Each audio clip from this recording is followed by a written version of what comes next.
The first chapter of the Srimad Bhagavad Gita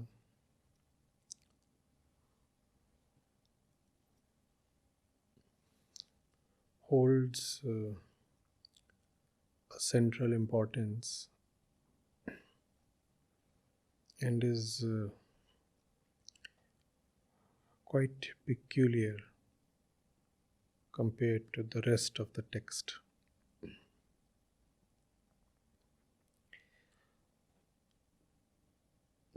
It opens with a query from Dhritarashtra, the father of the Kauravas. And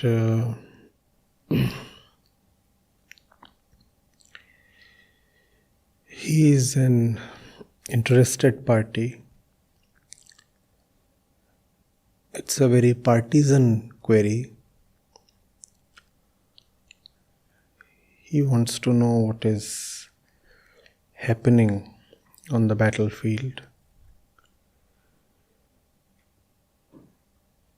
He implores Sanjay to tell him of the proceedings at Kurukshetra. Lore has it that Sanjay was blessed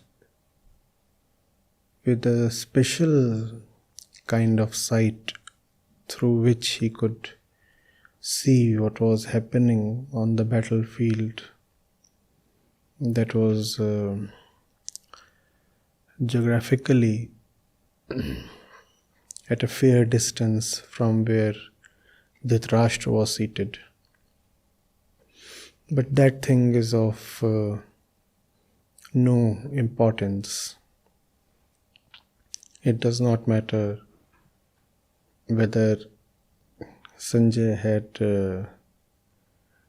divine vision or he was simply being communicated the news through some normal kind of communication arrangement.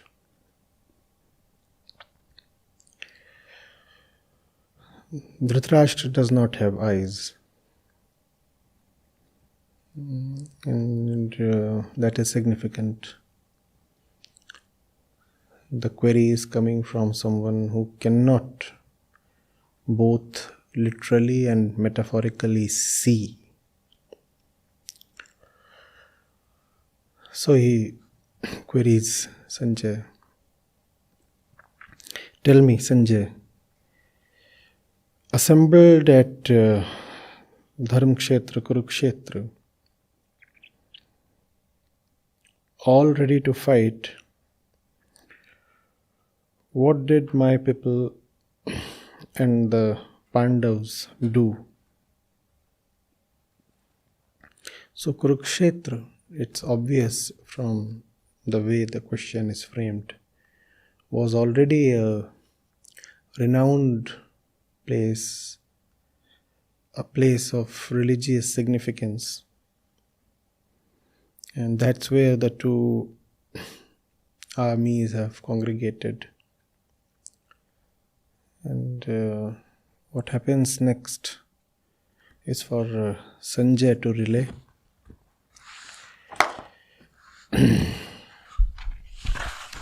And Sanjay, without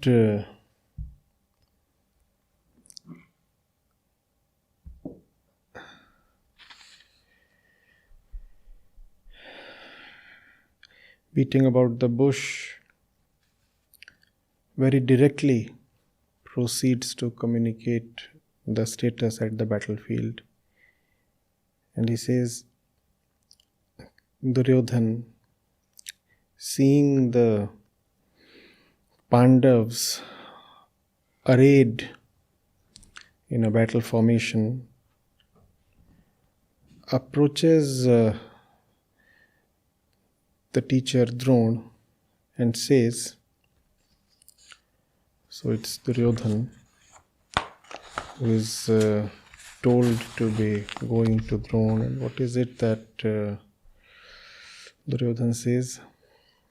Duryodhana says, "Look, Acharya, look, O teacher, look at the great army of the Pandavas, the sons of Pandu, and arranged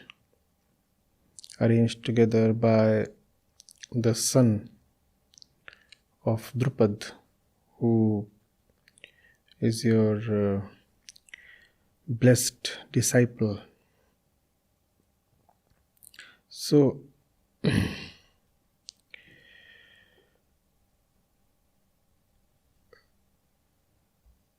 it's a strange kind of dialogue.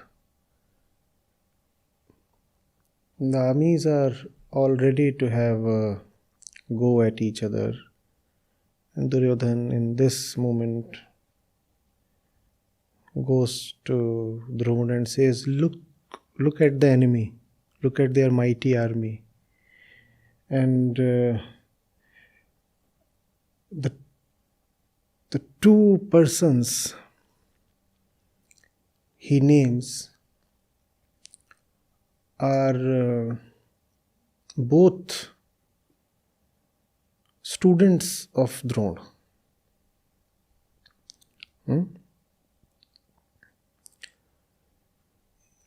He's talking of the Pandavas, specifically Arjun, and he's talking of Drishtadyumna.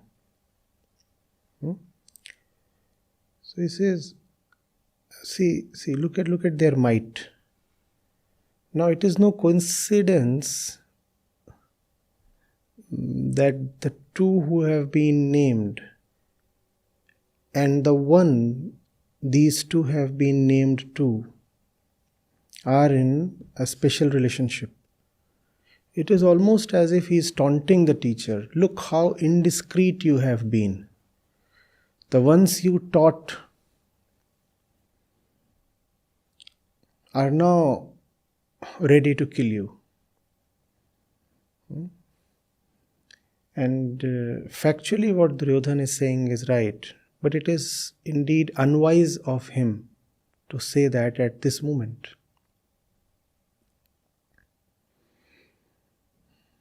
That tells us of the climate on the Kaurav side.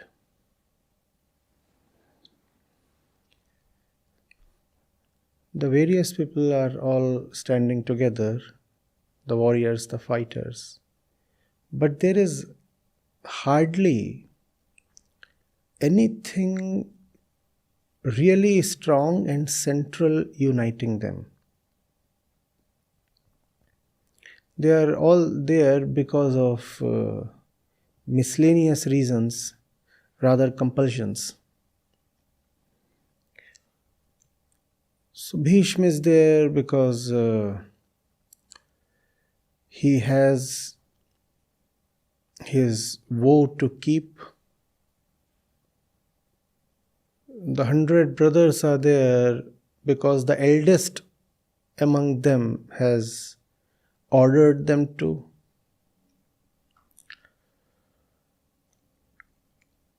Dronacharya, Kripacharya,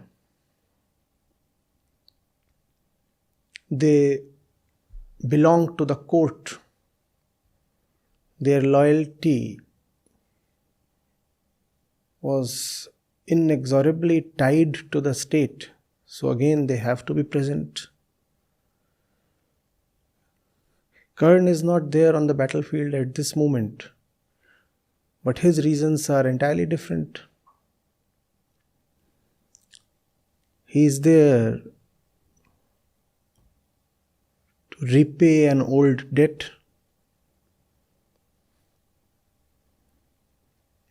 On the contrary, the ones standing on the Pandav side are all more or less united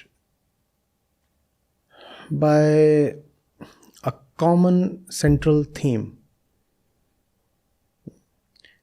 And Krishna stands for that centrality. The name of that centrality is dharma.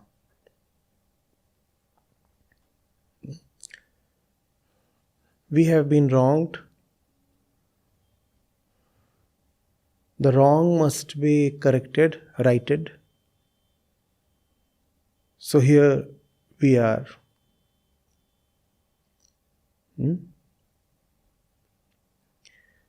So this kind of disarray and confusion is not evidenced on the Pandav side. We must not just read what has been mentioned, we must also see what is significant by its absence. So there is a psychic strife being mentioned on the Kaurav side, and that kind of a strife is not being mentioned on the Pandav side. That absence is significant. And that absence is the very nature of dharma. Dharma is not a special presence of something extraordinary. It is the absence of a lot of things that plague the normal, the ordinary mind.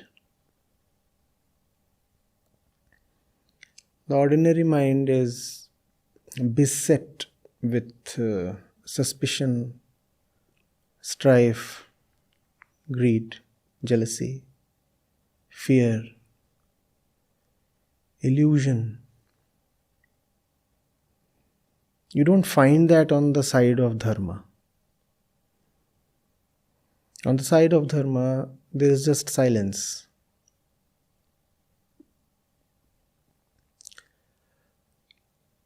On the side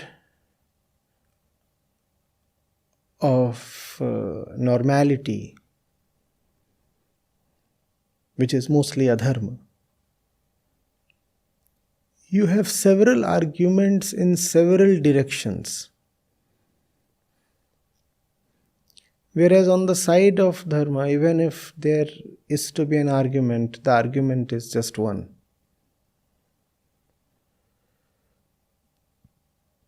Stay here, do what is needed, for that is dharma. So when Arjun starts going astray, that is the only argument that Krishna has. Though that argument is presented in the course of the Bhagavad Gita in hundreds of forms.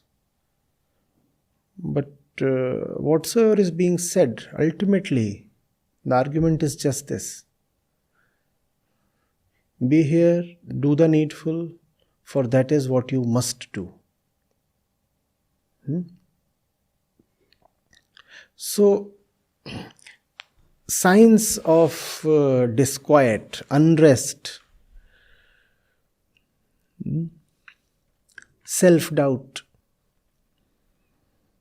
are evident on the Kaurav side right in the beginning. And then we see more of it. It is both interesting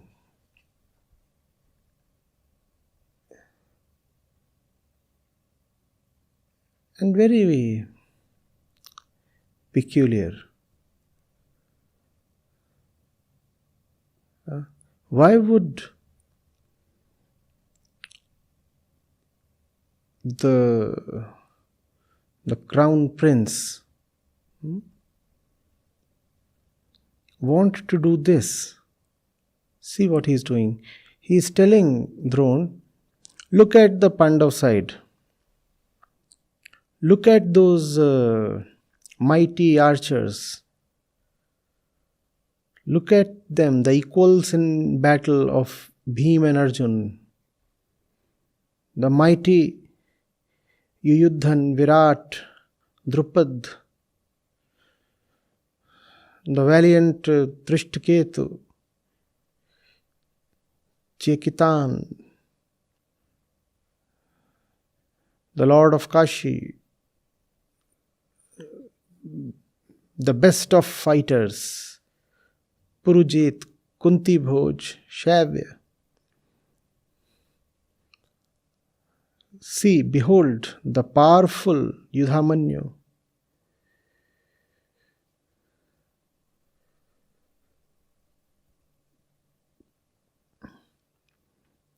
Look at the brave Uttamaja, Saubhadra. Look at all the sons of Draupadi, Draupadeyah, Saubhadra. And so many of those great warriors are there on that side. Look at them. Drone, my teacher, why would somebody do that?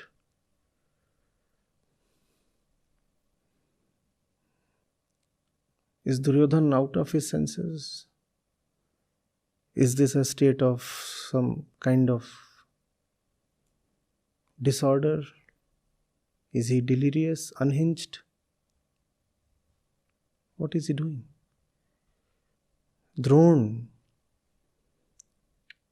is the foremost warrior on the Kaurav side.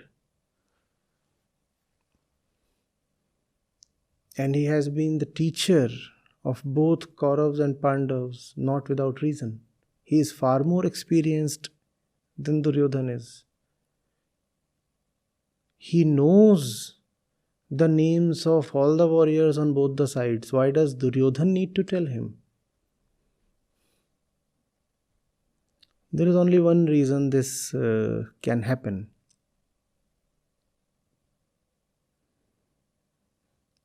Duryodhana has just lost it.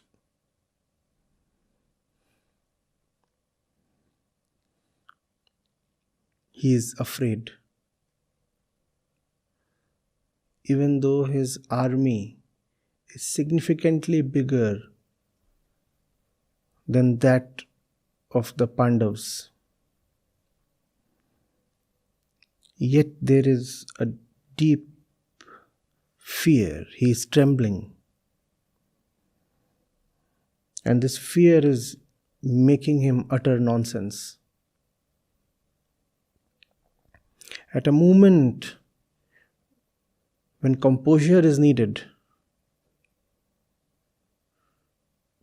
he is simply letting his confusion spill over to a very important asset of his side.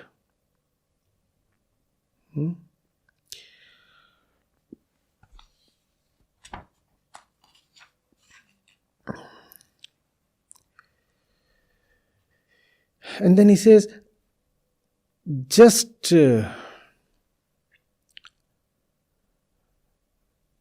telling you the names of the warriors on that side does not suffice.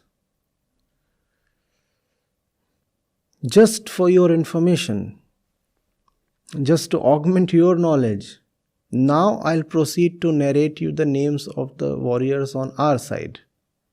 And Drona must be wondering, why exactly is this needed?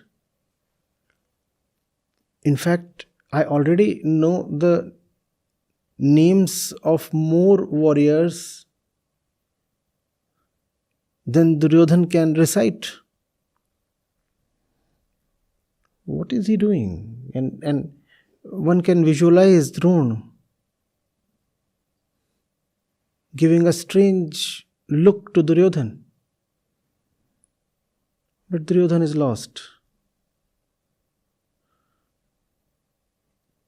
Even open and direct words are unlikely to have an impact on him. Krishna addressed him very squarely and Duryodhana didn't heed. In this moment, it's unlikely that subtle non-verbal communication can have any effect on Duryodhana.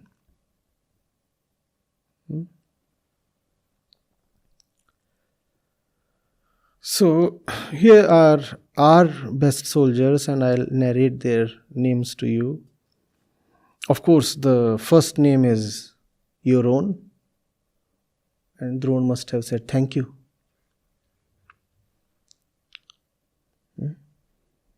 Thank you for reminding me that I stand on your side and I am a foremost warrior. So yourself and Bhishma and Karna and Krip, all victorious in war, and Ashwathama and Vikarna and Jadarath, the son of Somdat. And Drone must be wondering, should I add a few more to his list? Just to pull him out of his fear?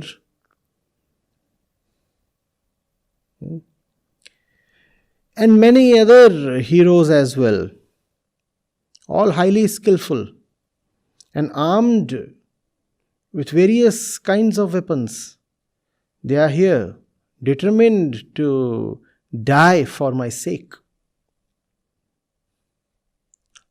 Not determined to win for my sake, not determined to kill for my sake, but determined to die for my sake. And Duryodhana is no mean fighter.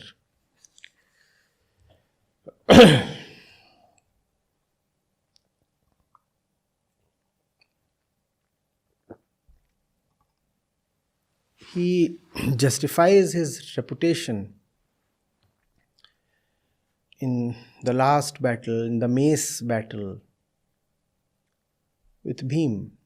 He is himself a top fighter. And yet, he is greatly perturbed.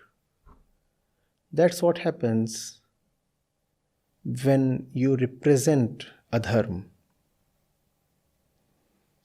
You won't even know why you are so disturbed, so unsure, so unseated.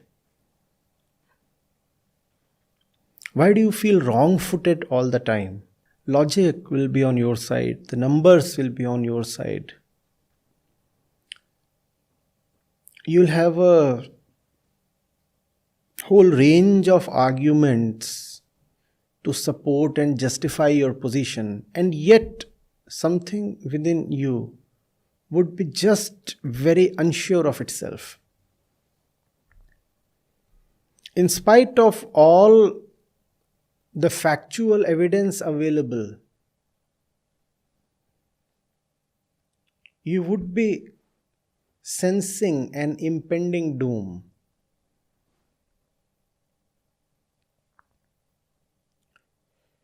You will look at the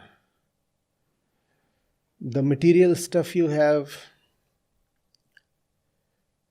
You will look at all the evidence available, and you will feel you are a winner and you will be a winner. And just at that moment, you will find another crack developing within. And you will not know why. It would in fact make you furious at yourself. You will say, but why should I not be sure? Why should I be trembling?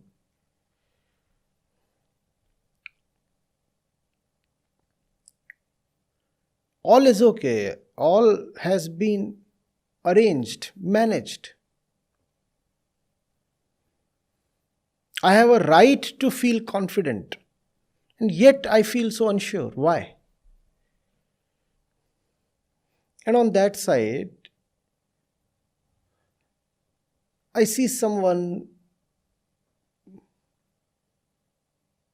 who is inferior in numbers, who does not look like having the strength,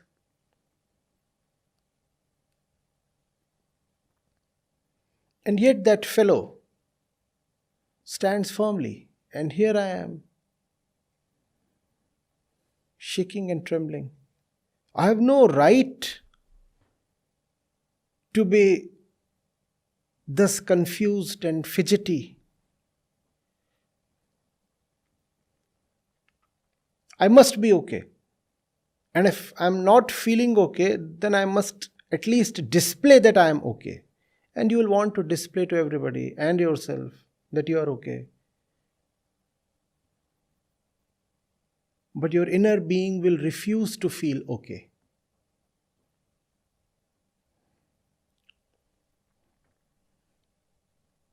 You will parrot all your arguments to the mirror.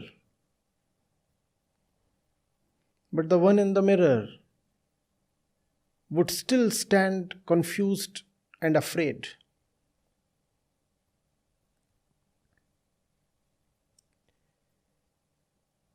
Now that's the moment.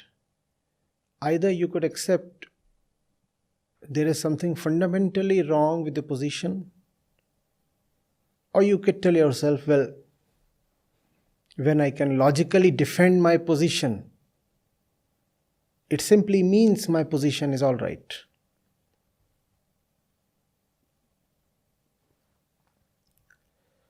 I have thought it through. And I can argue it out. Doesn't help. Are you whole within? Are you compact within? Or are you fragmented within?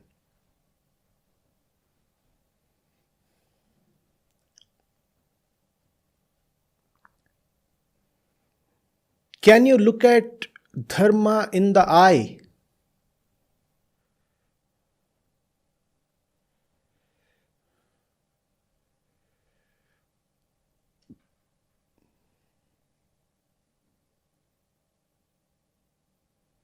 Or is there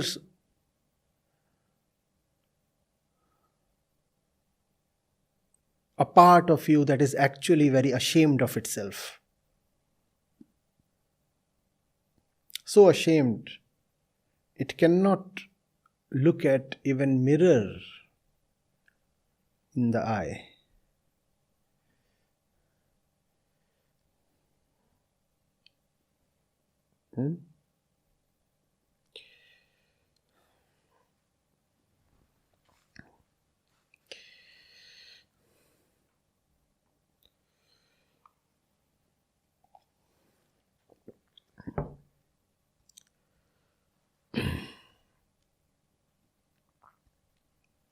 This is our army.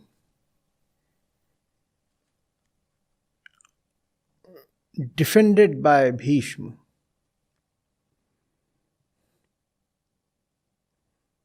Yet very insufficient. And look at that army of theirs, defended by Bhim, that appears so sufficient. Now, between Bhim and Bhishma, apparently Bhishma is the more experienced and more renowned fighter. Plus, his weapon is technologically more advanced.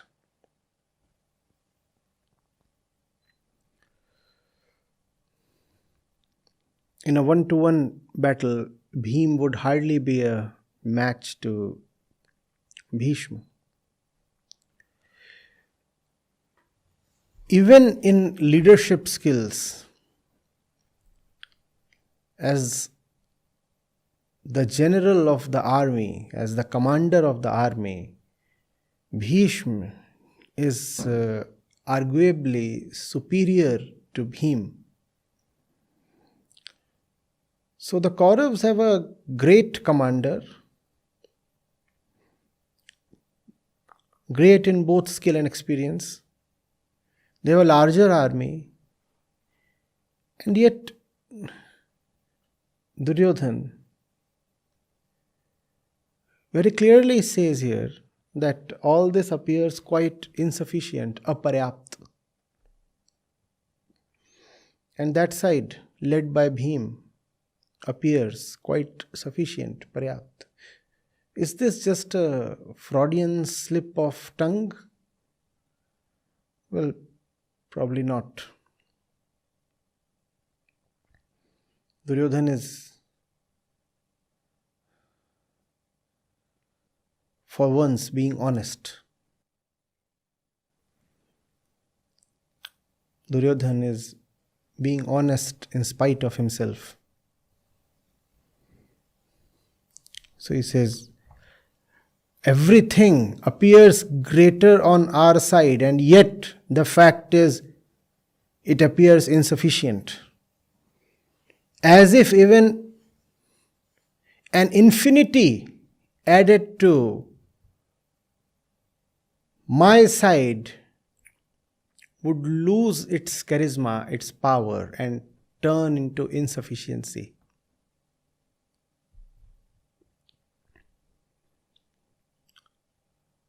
Just as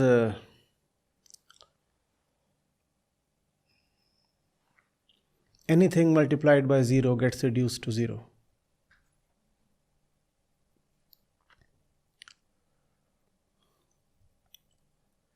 Just as it does not make much sense to increase the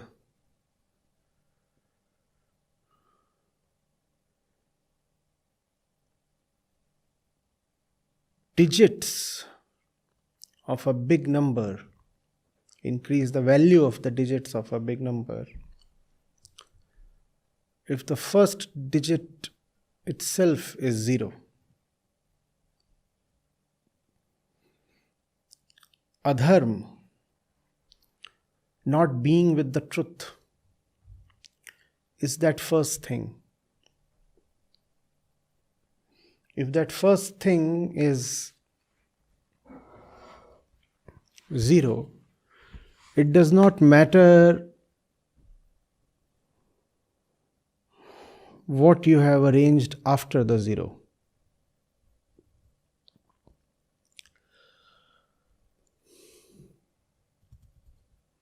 Or does it? Now that leaves the adharmic one, the opposer of righteousness, in a strange situation. He will even feel victimized. He will say, look, I did so much. Look, I did so much.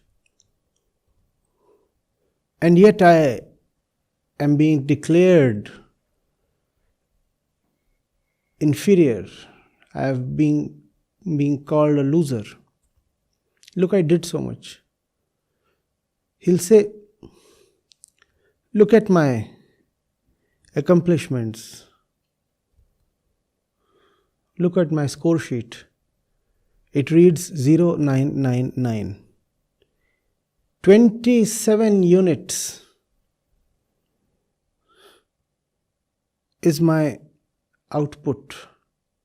27 units is the measure of my performance and my worth. And look at that other side. Their score, their worth reads 1000. How much have they done? Just 1. Here I am with 27 units under my belt, and that side has just 1 unit. They did practically nothing. And yet I am being told they are greater than me. Some mad judge came and declared 1000 is greater than 999. Now I don't buy that. It takes a lot of effort to arrange a 9, followed by another 9, followed by another 9. Do you understand how much it takes? I have done a lot. 27 units is my contribution. But sir, you forgot the one. And the rules of dharma are strange. You are justified in your place to say that you have done a lot. You have done a lot, but at the wrong place. So, you probably have a right to complain. You probably have a right to feel like a victim. You can grudge existence.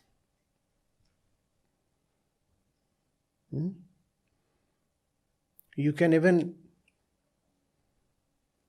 curse the gods. You can also allege foul play. Duryodhana's mother had actually cursed Krishna.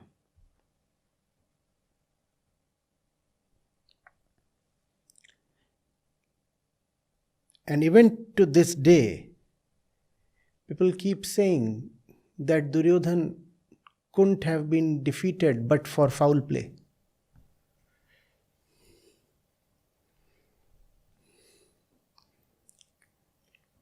From where they are seeing, they are justified when they say all this. They are counting the total, 9 plus 9 plus 9. What they are forgetting is the place value. And that's what we all too forget. Somebody who appears to be doing far little will end up far greater because the little that he is doing is at the right place. And it takes a lot to do even a little at the right place.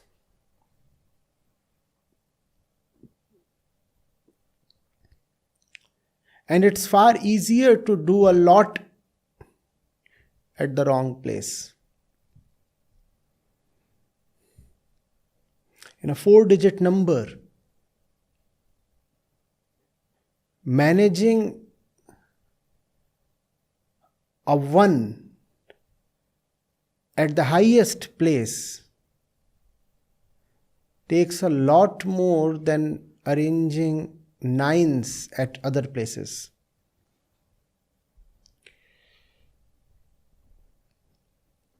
Dharma, in some sense, is a continuous remembrance of place value.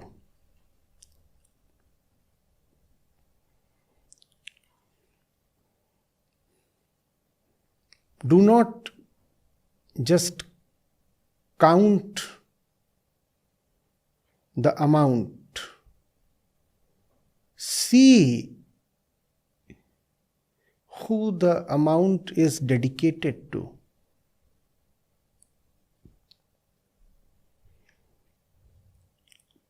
The value of anything is relative to what the thing is dedicated to, where that thing stands and what that thing stands for.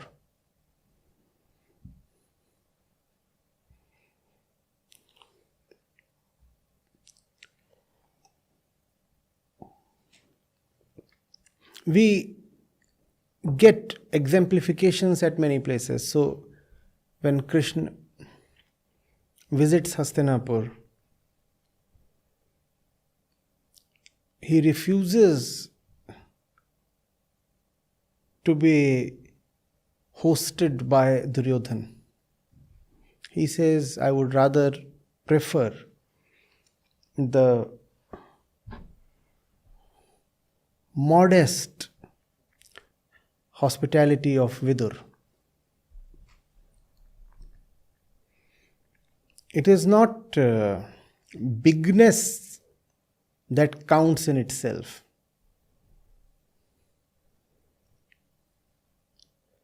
It is not quantity that matters. The place where that quantity is provides quality to that quantity.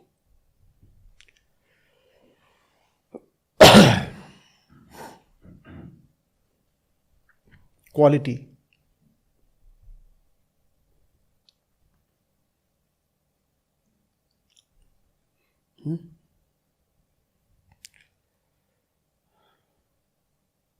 Place value. Duryodhana has all the nines. Deep within he realizes the Pandavas have one at the right place. Pandavas have one at the highest place. The name of that one is Krishna or dharma or truth. And when you realize that, it's a very chilling feeling.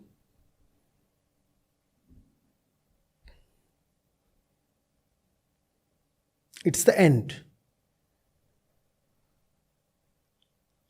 No argument holds good after that.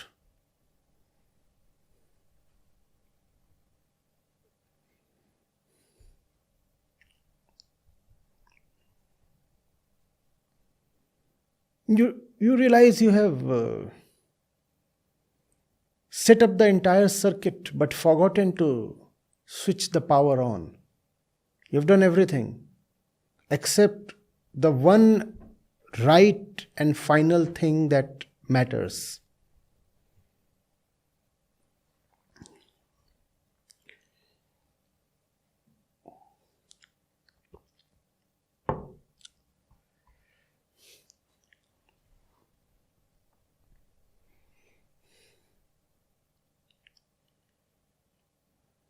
You have been entrusted to deliver a medicine to somebody critically sick. And you travel long distance to reach that person. And just as you approach his bed, you realize you have come all the way but forgotten the medicine. That kind of a feeling of finality.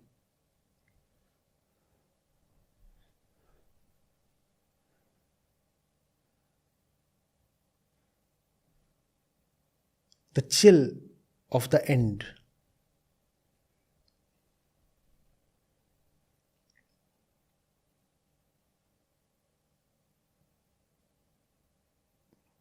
A realization you have been both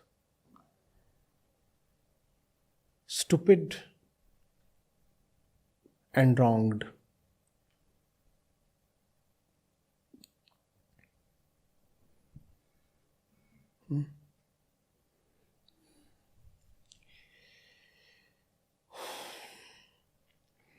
Now, given that our side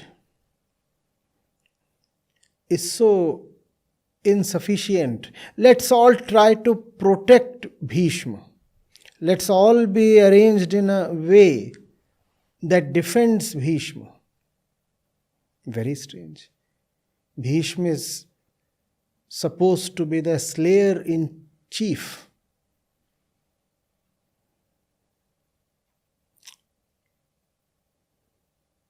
The destroyer non-peril. And yet Duryodhana says, come on, let's all protect our destroyer. What's going on? What's going on?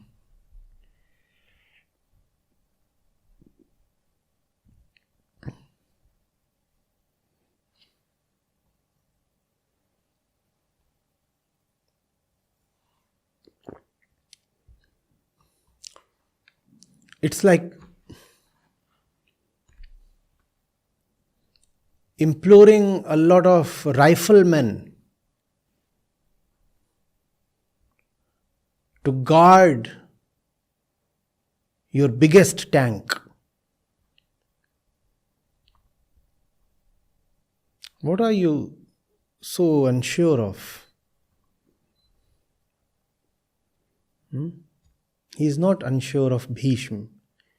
He is unsure of himself. He knows he does not deserve to win. That's what. He knows somewhere Bhishma will be killed, not because Bhishma is a lesser fighter, but because Bhishma is standing on the wrong side. So he will be killed. He also knows that very ordinary warriors on the Pandav side will emerge victorious. Not that everybody on the Pandav side was ordinary. But even the very ordinary ones on that side will emerge victorious. Not obviously because they are great fighters, but because they are on the right side.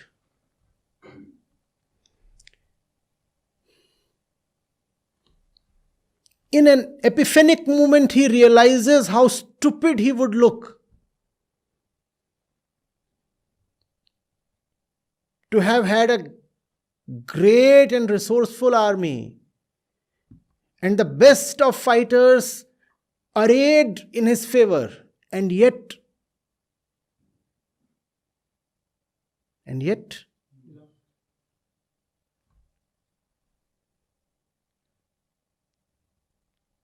that's a flash, that's a moment of extraordinary clarity that we all sometimes get.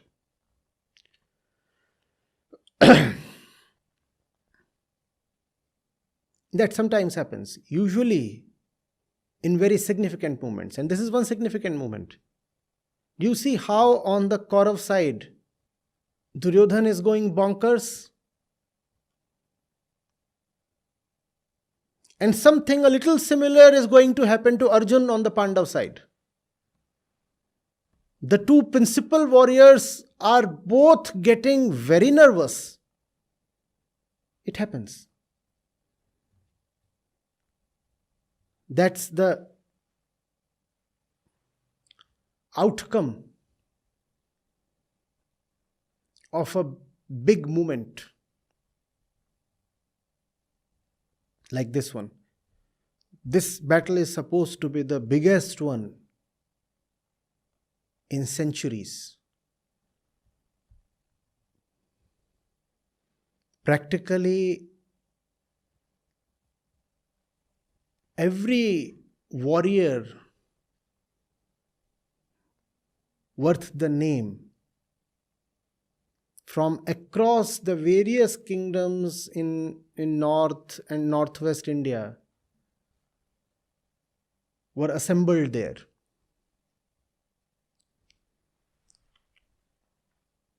It was definitely a world war of its times.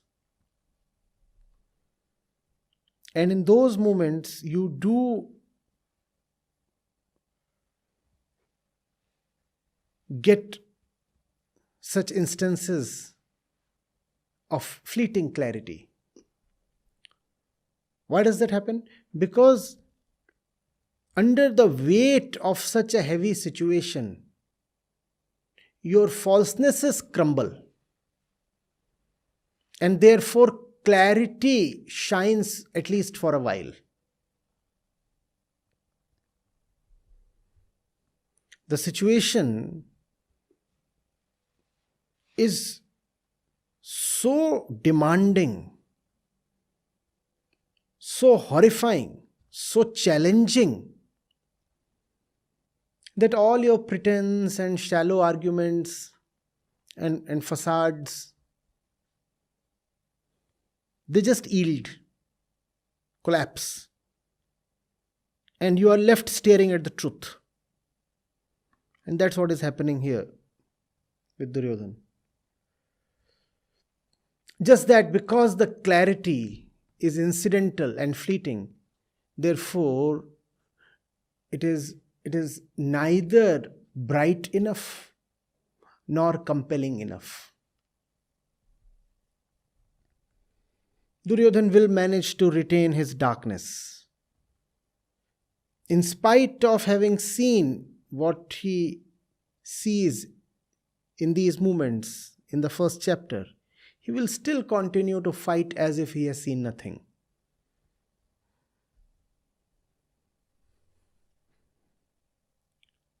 The first chapter is, in fact, the difference between Duryodhana and Arjun. Duryodhana is nervous, confused, bewildered. But he has no Krishna to go to. He goes to Drona. Drona is his teacher. Arjun is bewildered. He too goes to Krishna. Krishna is his. And that makes all the difference. And all of this is happening in the first chapter itself. Had Duryodhana a Krishna to go to, who knows? Everything might have been different. But then these things can't just happen wishfully or incidentally. It was not without reason that Arjun had a Krishna by his side. Arjun had worked hard to deserve a Krishna. And Duryodhana had worked equally hard to lose Krishna. When the two of them had gone to Krishna to seek his favor, his support in their respective battle efforts,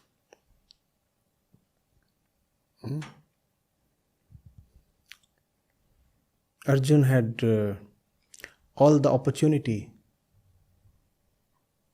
to ask for Krishna's resources, quantity, 999. Arjun refused all of that. Arjun said, I want you. Mind you, Duryodhana had a right to feel victimized even then, because of the two, Duryodhana had apparently approached Krishna earlier.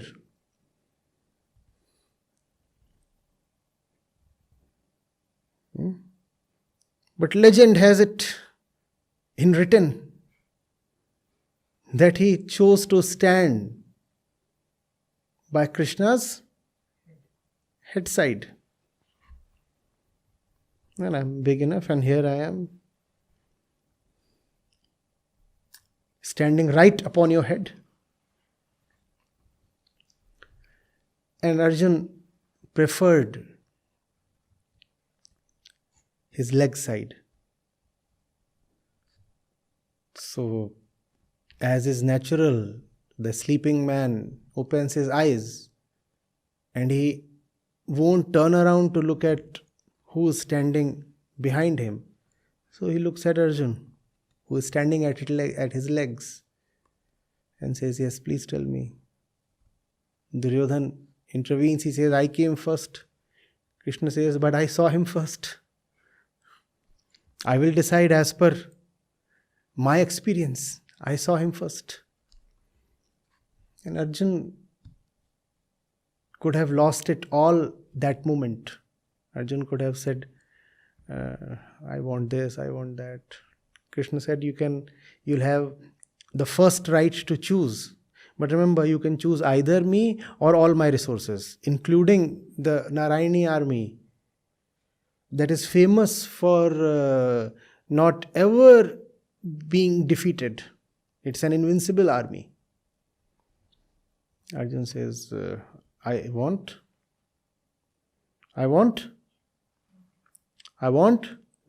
one. And imagine Duryodhana thanking his stars at that moment. Duryodhana bursting an internal glee. Wow, such a fool this Arjun is. and I'll have all of Krishna's resources. And Krishna is saying, not only will he join Arjun alone, he has also said he will not pick up weapons. Now, of what use is such a Krishna? He won't have the army, he also won't have his weapons. What will I gain by keeping this kind of a man my side?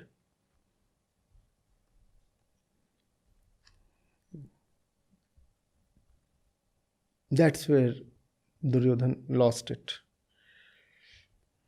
Gita does not mention that. But I suppose that moment when Duryodhana lost Krishna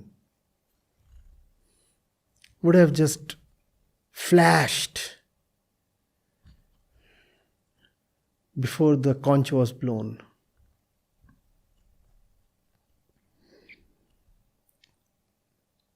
Duryodhana would have looked across to that side and said, not Drona.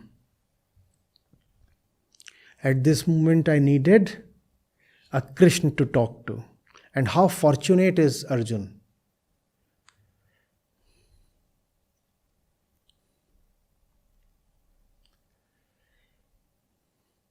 I feel all over the place and I can see Arjun is equally scattered. But how fortunate is he? He has Krishna as his guide.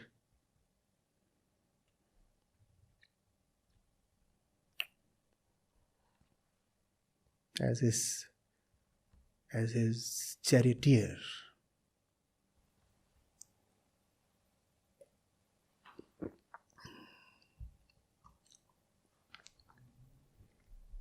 You see what is happening?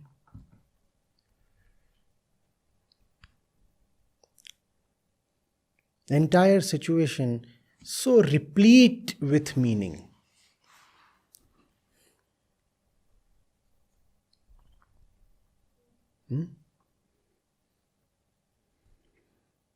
And Duryodhana says so much, nothing comes from Drona. And when Arjun speaks, Krishna responds with a Gita.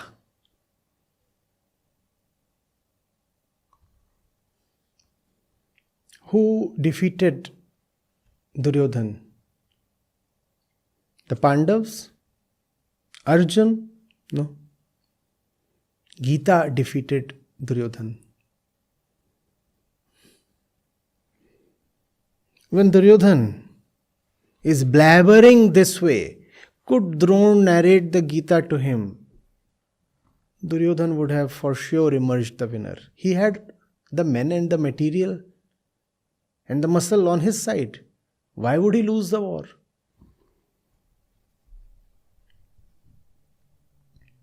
Man on man, the Kauravas were superior.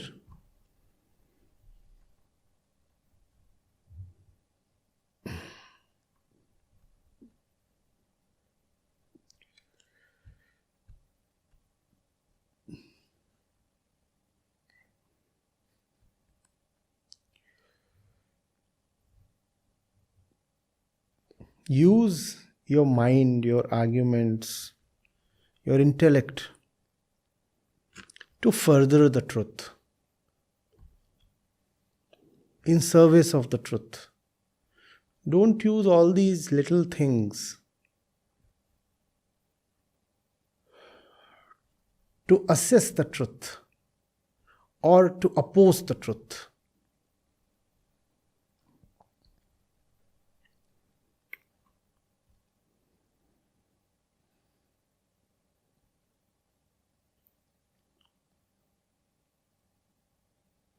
Give everything to finding out what is the highest for you. And once you find that out, stop assessing it. Start serving it.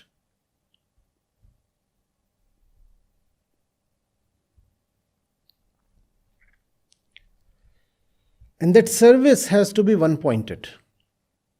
You cannot have 5 masters.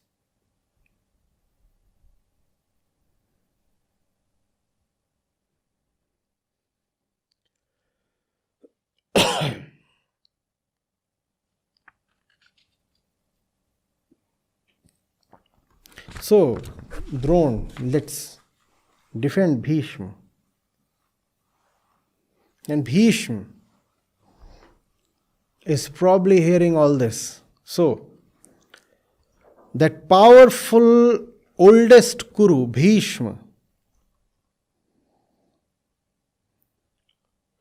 in order to cheer up Duryodhana, now sounded aloud a lion roar and blew his conch. That's what the oldest Kuru is being made to do. And by any kind of calculation, Bhishma is at least 80 at this moment. He could be 90 or 100, that's possible. But in no way is he anything less than 80. And this 80-year-old man finds himself responsible for cheering up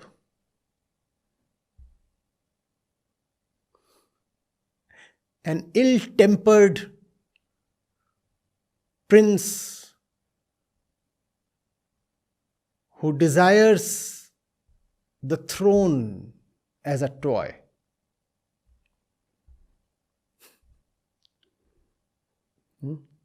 Why? Because to this man, his woe was bigger than the truth. Just as to Duryodhana, his toy was bigger than the truth. A moment to reflect. What is to you bigger than the truth?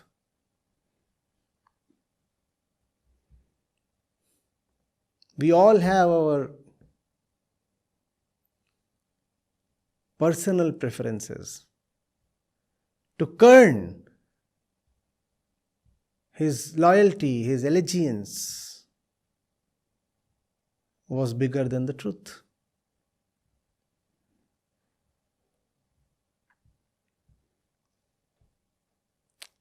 No?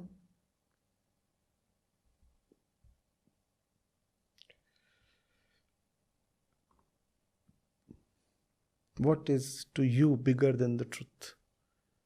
And you'll never say, to me, falseness is bigger than the truth. No. Was Bhishma fighting Arjun to defend falseness? Bhishma would not say that. Nor do we want to say that. Come on. Would Karn say that he is a defender of falseness? No. So do not see what you stand for. That becomes difficult to see because what you stand for is very intimate to you. And you are so close to it, so proximate to it, so identified with it, that the proximity blurs your vision.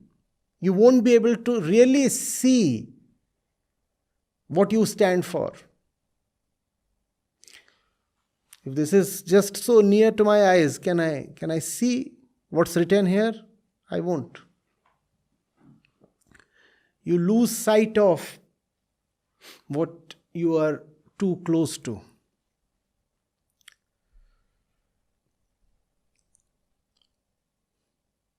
Just be guided by a basic rule.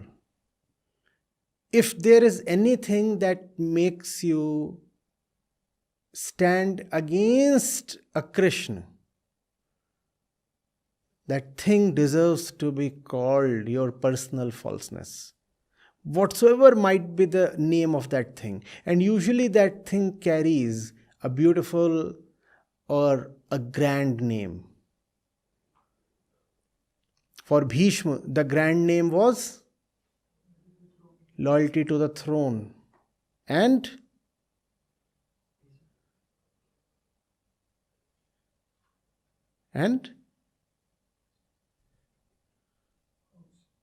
keeping his word. Woe!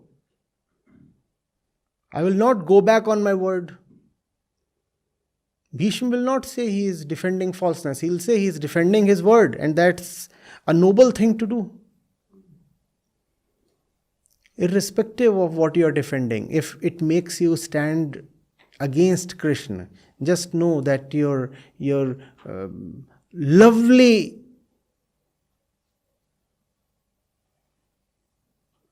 thing is just falseness.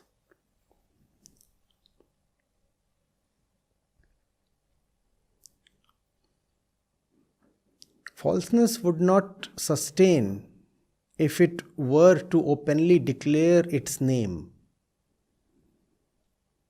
It always carries some lovable or honorable name. Duty, love, friendship, even dharma.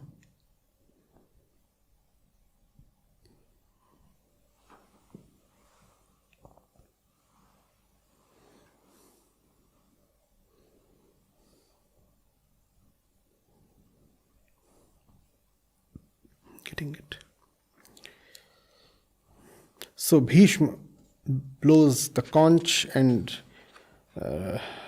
taking cue from Bhishma, conches and kettle drums and trumpets and horns blared forth from the entire Kaurav side.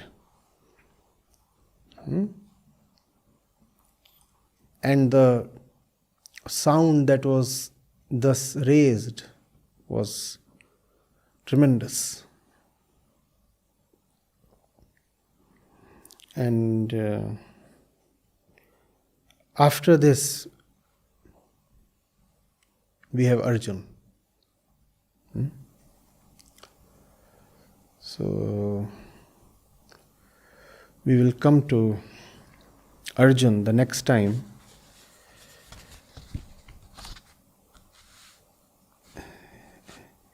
It behoves us rather to spend more time with the one of our kind, Duryodhana. Because once you come to Arjun, you come to Krishna. And with Krishna you anyway have to stay for the entire length of the Gita. For a few days at least, let's stay with Duryodhana. And that might be actually very beneficial because Duryodhana's condition is very similar to ours. I am fond of telling my audiences every time I'm with the Gita that see that you are Arjun. Please see that you are Arjun, and only if you see that you are Arjun will the Gita be beneficial to you. Why will Krishna come to you if you are not Arjun? But over the years, rather decades, experience has taught me that most people do not want to be Arjuns. Most people do not even want to have a Krishna by their side. So then, it is the example, the metaphor of Duryodhana that is more applicable to most people.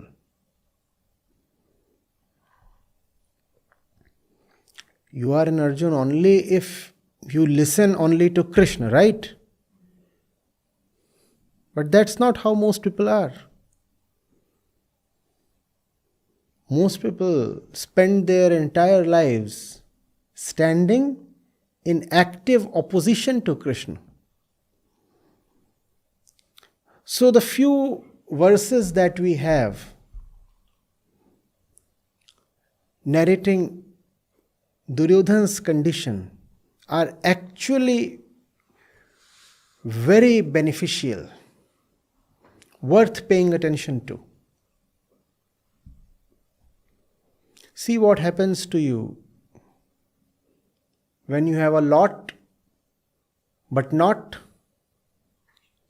Krishna. Just a handful of verses, but very portentous.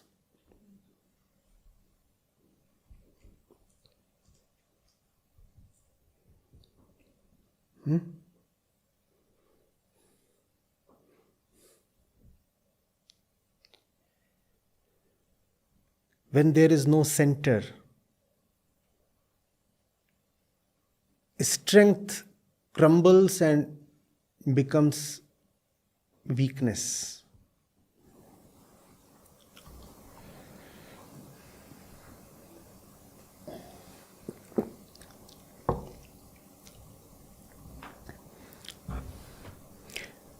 Krishna wields the chakra.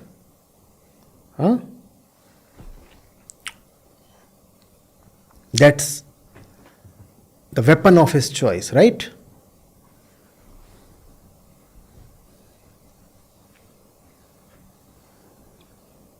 Now think of a chakra. What would a chakra be without a center?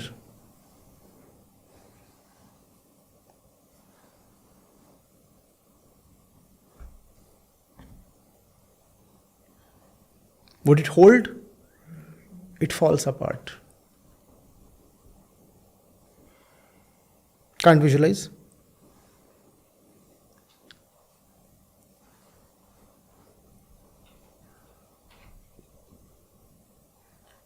Think of a bicycle wheel.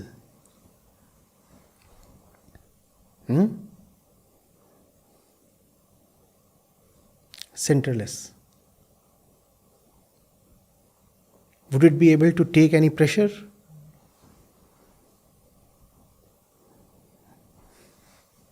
You press it and it's gone.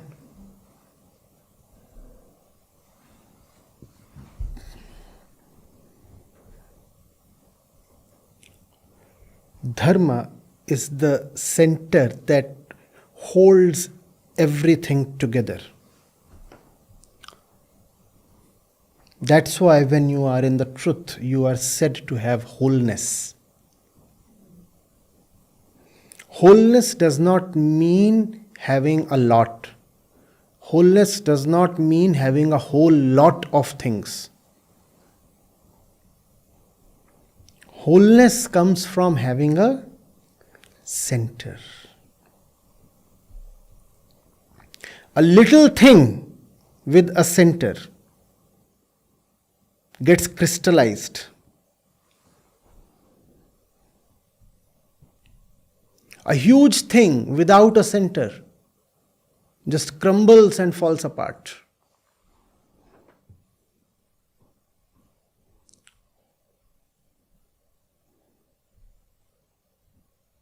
A little thing crystallized becomes like a bullet. Is a bullet a big thing? No. But it's a solid thing.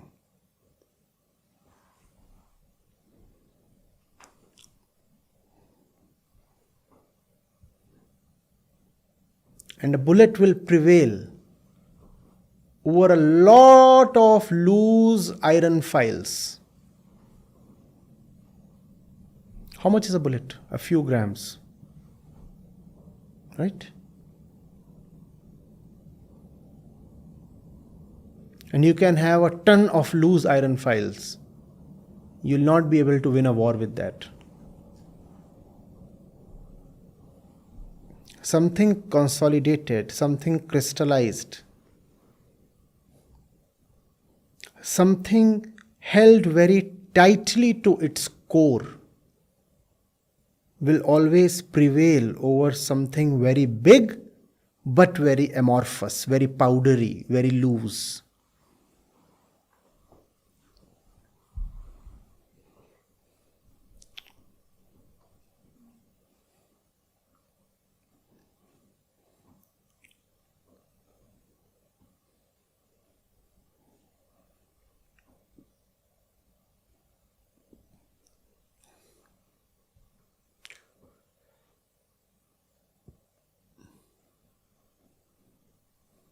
Dharma is like an internal adhesive. It keeps all parts of you together, whole, centered, one, undifferentiated, in sync.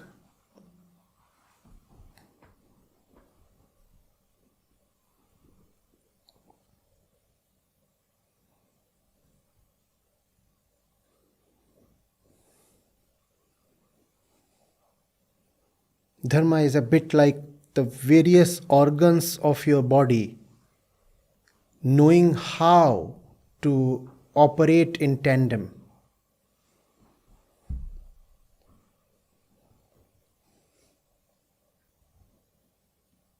Dharma is like various musicians with their diverse instruments assembled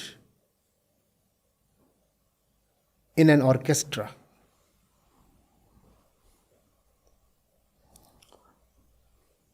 Various singers expressing themselves in a chorus.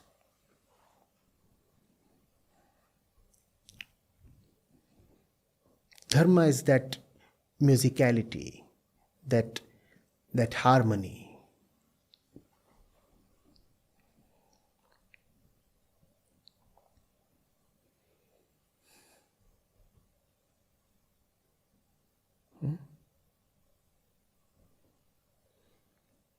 Dharma is when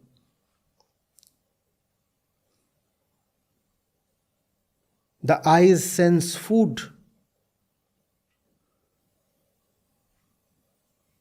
and the mouth secretes saliva.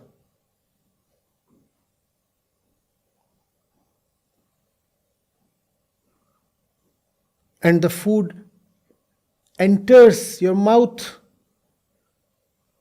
and the food pipe and then the stomach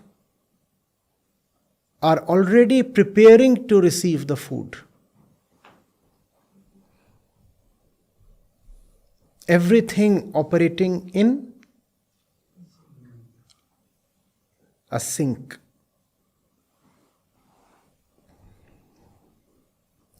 The parts not being at cross purposes.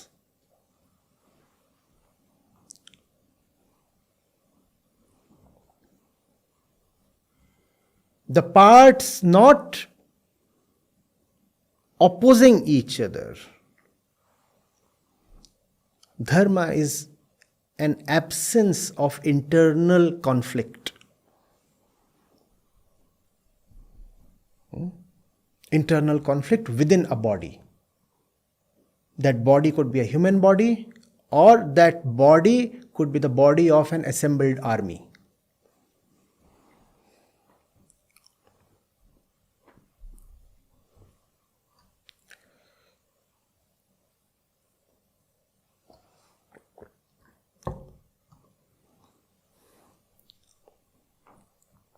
Dharma therefore means a lot of internal peace. No civil war within. Peace. What if the various organs start competing for blood? What would the poor heart do? No, they don't compete. The heart provides them with their needed quota. and all are okay. Who will win if one arm wrestles with the other? Please tell me. Who will win? For sure you will lose.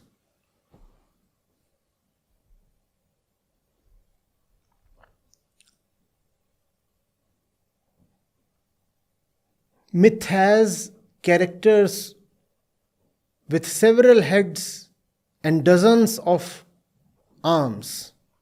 Do you see what that represents? That represents the mind. That represents our internal state. Several heads, what does that mean? And several arms, what does that mean? Several possible options of action.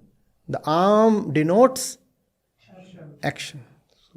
So if a figure is shown with 16 arms, what does that mean?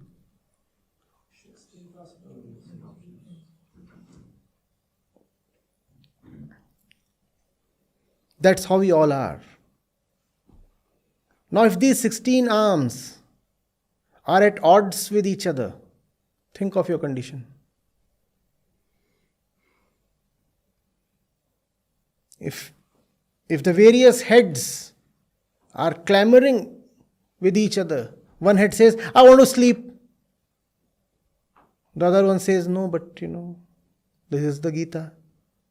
How can you? Then there is a third one, as always, lost in its fantasies. Hello, did I just hear Gita? Who is she?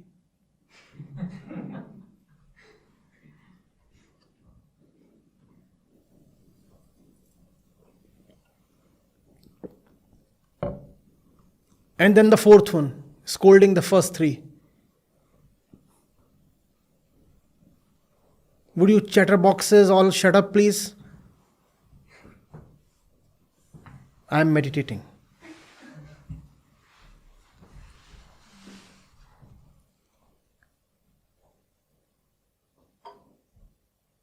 That's the human condition.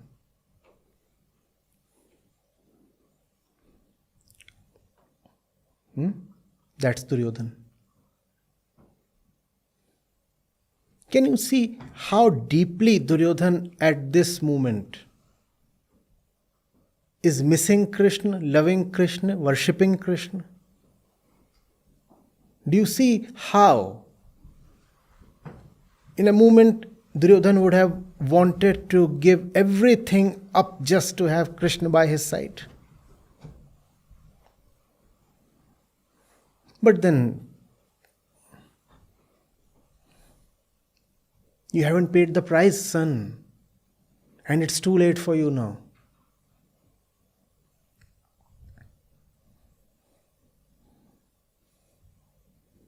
He does say that the army that side is paryapt and the army this side is aparyapt, but he doesn't say why. What makes the army that side paryapt? He must be so envious of Arjun, no? Think. He would be saying, Arjun, you won. And you won before the first arrow was shot, the first conch was sounded. And it's so unfair. In a fair battle, probably I would have been a match to you, especially if it's mace versus mace. I would have brought you down, Arjun. But you won. And it's so unfair. Krishna makes you paryapt. And the absence of Krishna makes everything aparyapt. I have everything. I do not have that one. Mind you, Krishna does not refer here to a person. Krishna refers to dharma. You are fighting for a higher cause. And being human and being conscious, how do I deny the fact that I am fighting for a lower cause? You won, Arjun.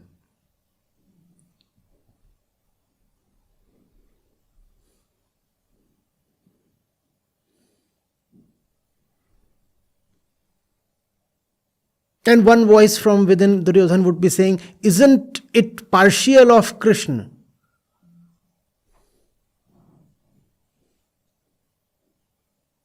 to not have taught me? I carry the same blood, come from the same lineage. I'm not inferior at all. Why did you not bless me with your companionship?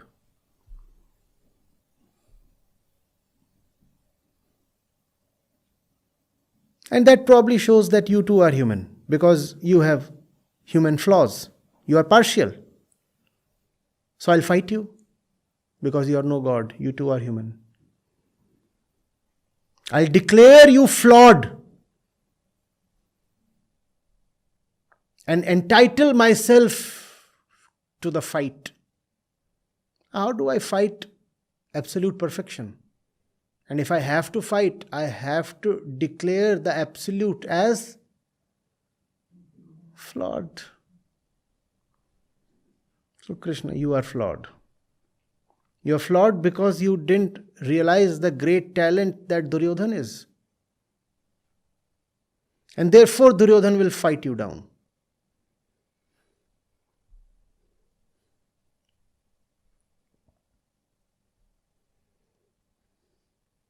This is the picture within Duryodhana. Not a pretty one. Or is it? Never let yourself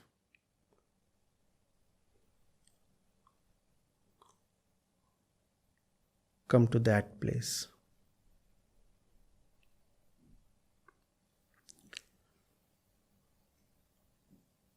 Don't oppose the truth for so long and with such determination that one day it becomes impossible for you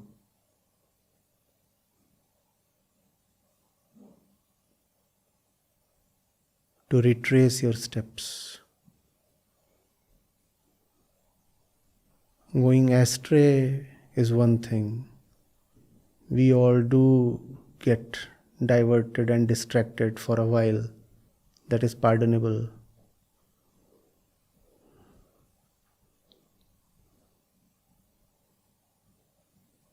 But don't let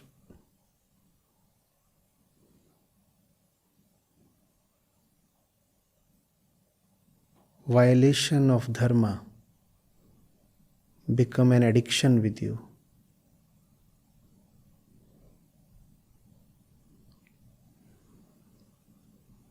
Don't become a compulsive betrayer.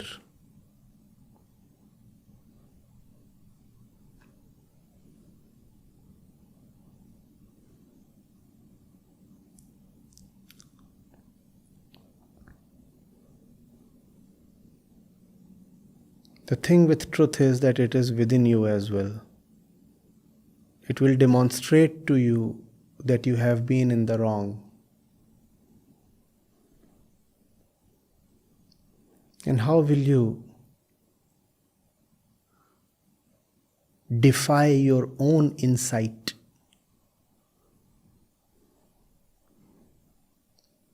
Nobody at this moment is pressurizing Duryodhana to accept his follies. It is his own insight that is maddening him.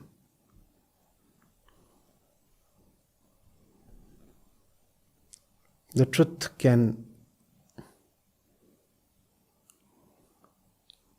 bring sanity to you.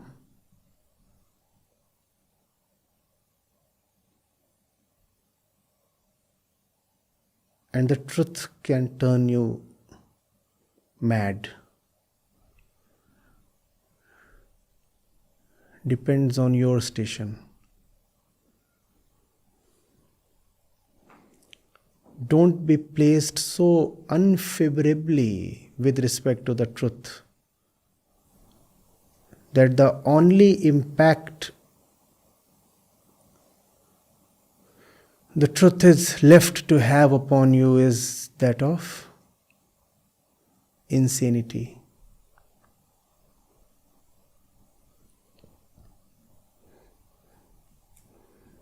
If Krishna approaches Duryodhana at this moment, he won't fall at his feet, would he? He would turn even more insane.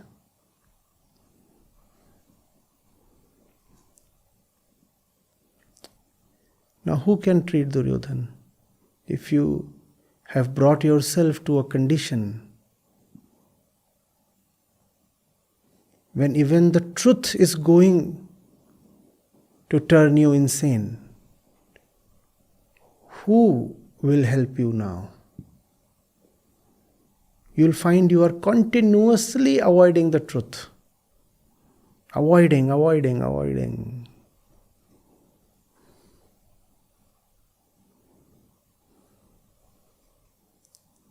As if you are on a death wish.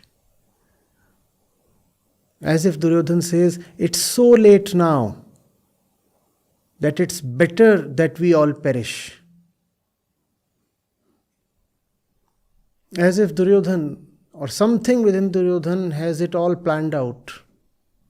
He's saying, I'll get all these people wiped out, and then, at last, I too will perish. Because we cannot recover now. Since we cannot recover, death is preferable to a life of insanity. You don't bring yourself to that point where even the truth becomes incapable of recovering you. And that is possible. When it comes to the ego, even the truth is not omnipotent. The ego can place itself, after years of stubborn and sly opposition and resistance to the truth, in such a tricky position, in such an ineluctable position, that even the truth cannot help it.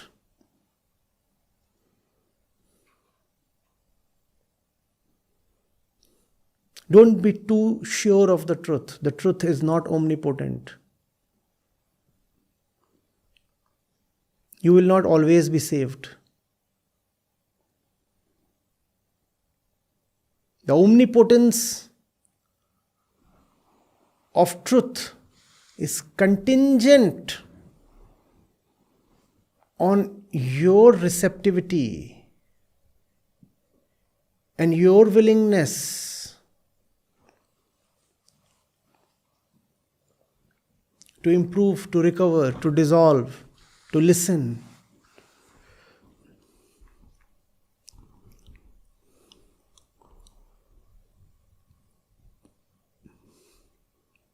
Don't be too confident that whatever be your condition, there is the truth always present and available to redeem you. No, even the truth would fail to redeem you.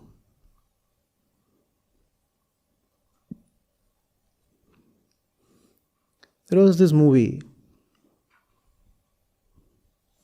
I think Purab or Paschim. It's a Hindi movie.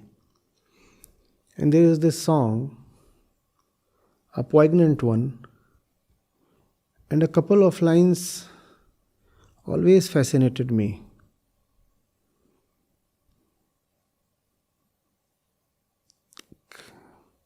They said, होगा मसीहा सामने तेरे फिर भी न तू बच पाएगा. That how is it possible? the lyricist is saying, the Messiah, the prophet or the avatar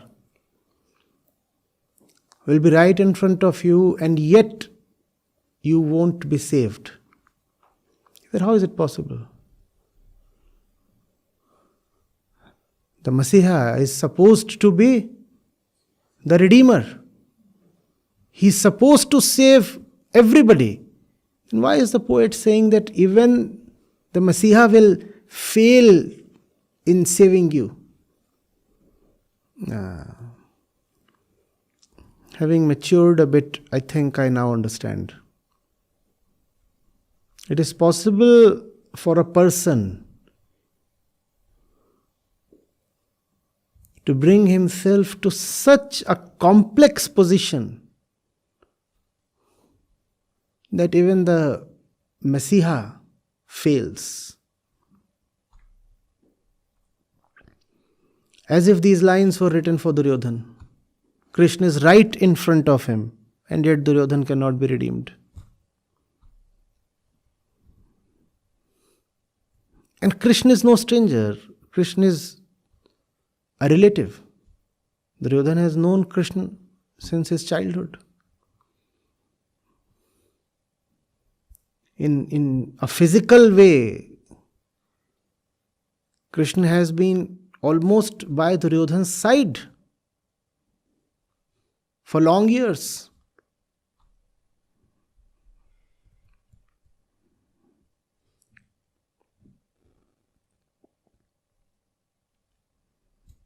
And yet all of that has finally come to this.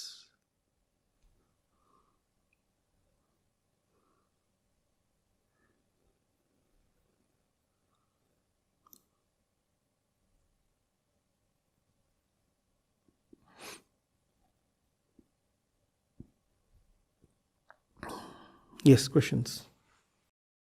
So, thank you for organizing this session. So, talking about Bhagavad Gita is important. So, I was just reading about one American naturalist named Henry Thoreau.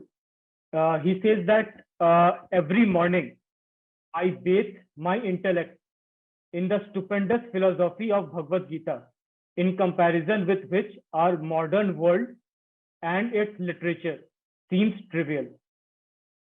So I think that Western world has acknowledged the importance of Bhagavad Gita a bit more than Indians have. I may be wrong on this, but that's my one observation. You are right. When something is just too close to you, you just somehow lose measure of its importance. Because the Gita happens to be a commonplace thing in India, a household name in India, therefore it is evident that it has ceased to mesmerize Indians. Familiarity, someone said, breeds contempt. So, yeah. If not contempt, then at least indifference. If you become familiar, too familiar to greatness, greatness ceases to dazzle.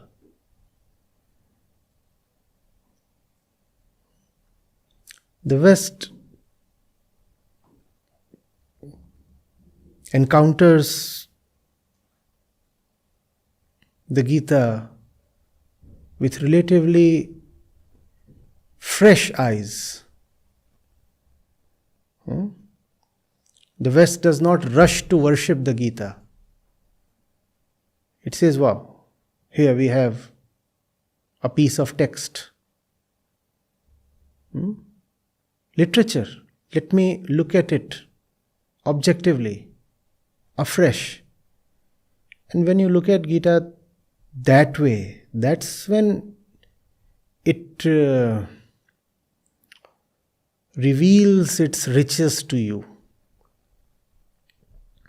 I've been lucky in that regard. I could play with the Gita because I was not introduced to the Gita in a traditional way. Nobody told me that you should go and take a bath before touching the Gita, or that you should sit or squat facing one particular direction if you're reading the Gita, or that you should not be lying in your bed while reading the Gita. I have done all of that. There have been nights when I have dozed off with the Gita lying on my chest. I have not read the Gita in any kind of structured or sequential way. I would just open the book randomly and allow the verses to captivate me. I've also not felt obliged to go by the conventional meanings of the verses. So it helps if you can look at the world or anything with unconditioned eyes.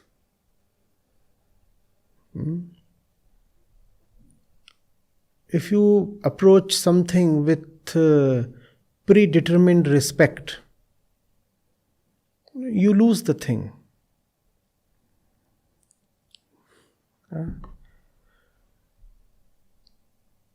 When you turn something into organized religion,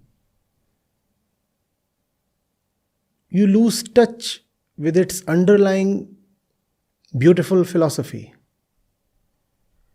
So, Gita became a small part of a huge religious complex for Indians. For the West, it didn't turn into religion. It remained philosophy. And that's why the West seems to be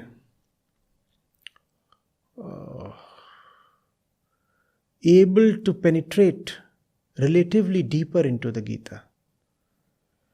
You named Thoru. There are several other examples. And we have more examples coming up every decade. India, that does not quite seem to be happening. See, the Gita is not tradition. You have been with the Hindi course as well. You very well know that the Gita is an active destroyer of convention, tradition, myth, belief, such things. And that aspect of the Gita has hardly ever been brought out. If you see what Arjun stands for, Krishna is representing an attitude that can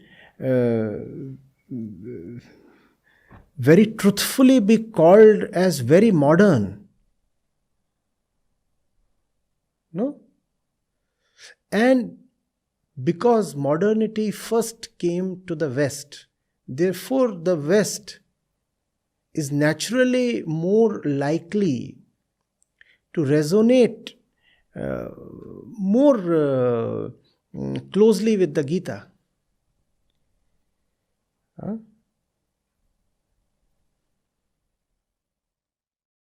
So, what I've observed that people here are afraid of condemning or saying anything against Gita, even if they don't feel right about it. Whereas in West, for example, Jean-Paul Sartre, he started condemning that, not condemning, but he said that I didn't like the fact that Krishna was pushing Arjun to fight, though he corrected himself later. But I was saying that Shastri didn't think that, yes. Critiquing. He was critiquing. Yes. So he was not afraid of critiquing because Yes. he didn't take Yes. Gita to be some kind of. Yes. The same thing I found myself in the same situation. I recall that many a times. So I would pick up a particular verse and vividly remember one day father was on the dining table and I go rushing to him and I say, "Ye to koi baat nahi hui." And I was pointing at a particular verse. What is this written? What is Krishna saying here? Ye to koi baat nahi hui. Those were my words. Ye to koi baat nahi hui. So I was lucky. I could have that freedom to openly dissent against even Krishna. And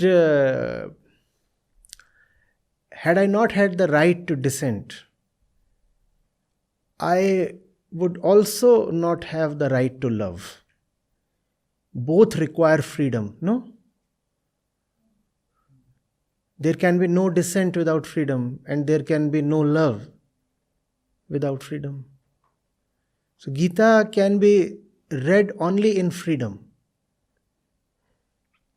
When you make the Gita a part of your religious complex, when you turn it into an obligatory reading, then there is no freedom.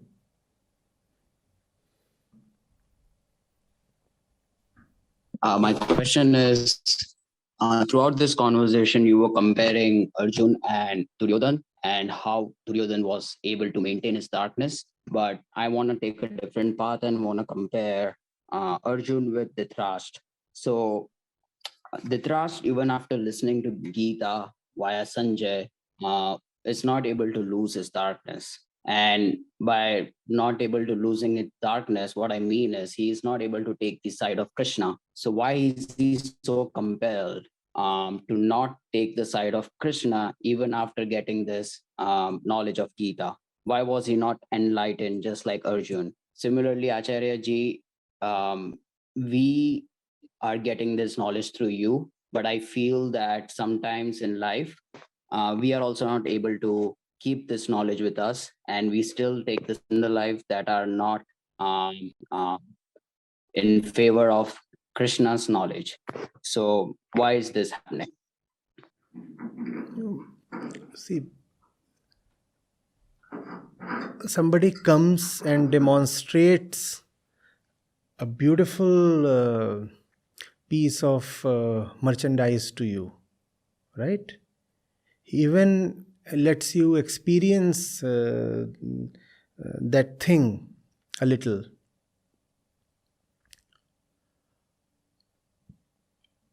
But you won't be able to benefit from whatever he is offering if you're not prepared to pay the price.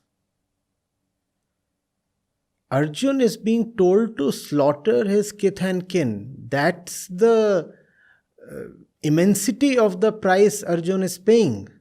And therefore, only Arjun benefits from the Gita.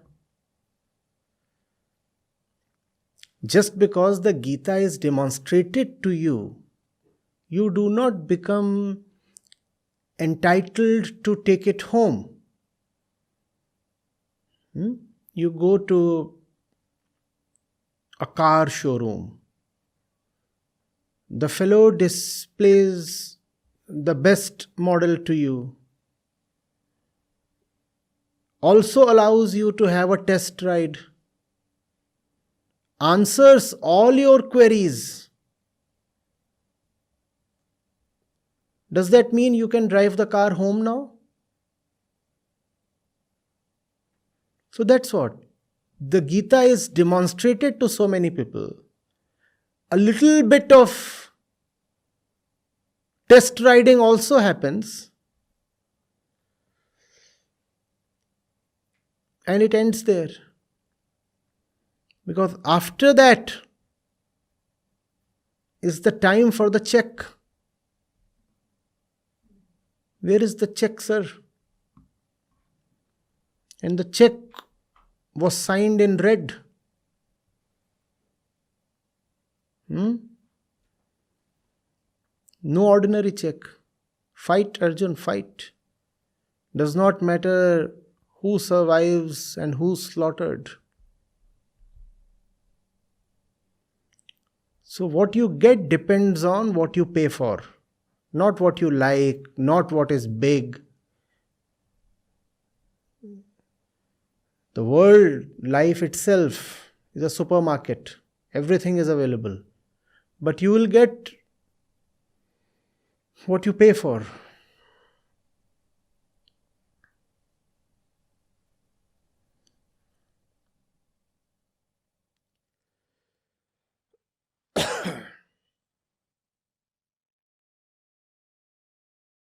Thank you, Acharya ji. That was the question I had today. Wonderful. Acharya ji, first of all, it is an honor asking you this question and sitting here in front of you today. Welcome. And I have a question related to today's session, where you have mentioned that wholeness comes from having a center. But sometimes I feel that we do not know what is the right center basically, and we feel whole with the superficial things. Like in the morning, we'll feel that, okay, I'm feeling very motivated, I'm feeling very good today, and by the afternoon, it will be over analyzing things in our mind, and then it just trembles. And by end of the day, I end up criticizing myself, and then thinking that I'm not going on the right. So how do we decide what is the right center, and how do we, it becomes so confusing sometimes. You see, I could say the right center is dharma or Krishna, but that remains largely figurative. So the more practical approach is one of negation. If things fall apart, if the center proves incapable of holding the mind together, then you should know that you are operating from a weak or false center. The center should be able to provide you integrity for very long, everlasting wholeness. The center should be so compelling, so beautiful, so indisputable, so inexorable, that you just cannot manage to defy it or overrule it or whatever. If you'll ask me, what is that center? Give me a name, a definition, an address or something. No. Just keep discarding your loose centers. Keep progressing, keep moving. Charaiveti. And that's the only way. Be good. Become better. Life should be an unending journey in learning, in betterment, in dissolution, in reduction, in brilliance. That's what. Don't stop, and don't ask for easy endings and quick conclusions. Have the appetite, the stamina to run a lifelong marathon.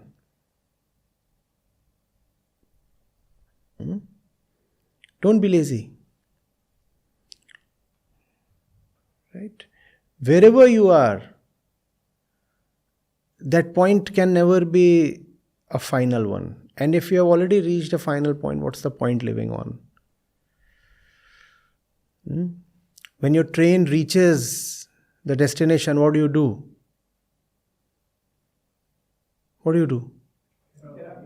You unboard, you get out of it. So if you ever say you have reached the destination, I'll say, well, time to. Right? So, it's all right being in the train. Be a journeyman, a journeywoman, continuously.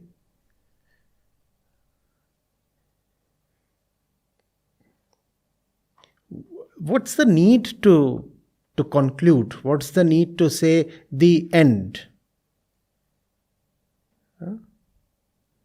I would be speaking on the Gita, I don't know, 6th time, 8th time, don't know. And I really love being better each passing time.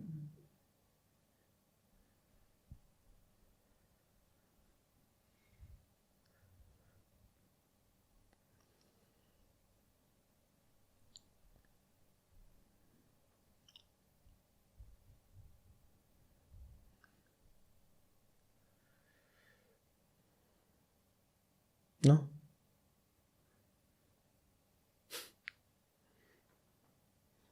Too demanding?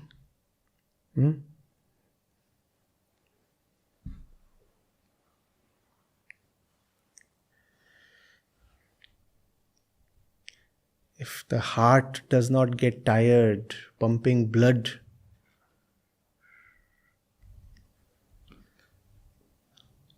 to the brain, why must the mind get tired of traveling?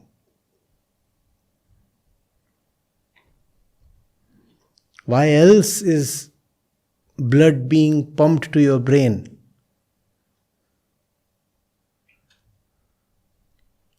Think. If you are not required to think anymore, what's the point in having an active brain?